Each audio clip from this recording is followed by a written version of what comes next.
Bonjour à tous, je m'appelle Michel O. Je suis en troisième année de doctorat à Polytechnique Montréal en génie mécanique et je vous présente aujourd'hui mon sujet de recherche qui se concentre sur la modélisation numérique de l'ablation. Donc l'ablation, c'est un phénomène qui apparaît lors de la phase de rentrée atmosphérique des véhicules spatiaux. Euh, Lors de cette phase-là, les véhicules peuvent atteindre des dizaines de kilomètres par seconde et donc la friction avec l'atmosphère terrestre va générer une forte énergie thermique qui peut les endommager.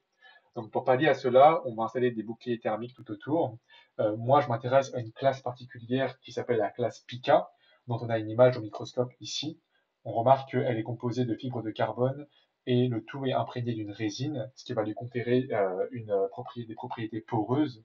Et donc c'est ce bouclier qui va absorber et dissiper cette énergie thermique à la place du véhicule par différents procédés physico-chimiques. Et l'ensemble de ces procédés, c'est ce que l'on appelle l'ablation. Moi, aujourd'hui, je propose une modélisation numérique que je vais utiliser avec l'aide de la méthode de Boltzmann sur réseau pour une raison très simple. Si on regarde par exemple les conditions d'écoulement, donc ici nous avons les données pour la rentrée de Stardust, qui est une capsule qui est rentrée en 2006, on remarque que la pression est faible, tandis que la température est très élevée et peut atteindre 2000 Kelvin aisément. Ce sont des conditions extrêmes qui sont difficiles à recréer en laboratoire, donc une modélisation numérique est privilégiée. Donc, parmi tous les phénomènes qui ont lieu lors de l'ablation, moi, je vais me concentrer sur la modélisation numérique de deux particularités du fluide. Donc, le premier, c'est son écoulement à l'intérieur d'un milieu poreux.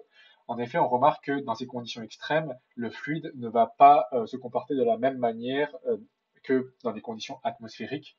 Ici, en regardant la distribution de vitesse, on remarque la différence est notable, notamment en raison du fait que dans les modèles basse pression, les effets de glissement aux parois solides ne peuvent plus être négligés, et donc c'est ce que l'on va modéliser numériquement.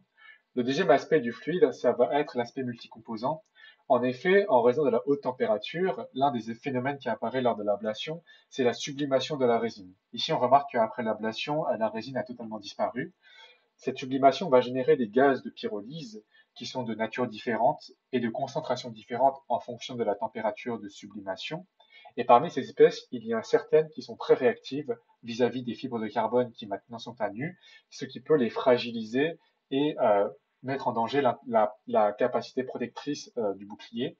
Donc mon but, ça va être de les modéliser de manière dynamique plutôt que passive, afin d'identifier les zones les plus sensibles et les plus sujettes au passage de ces écoulements réactifs, afin de prévenir d'éventuelles défaillances prématurées pour ces boucliers-là.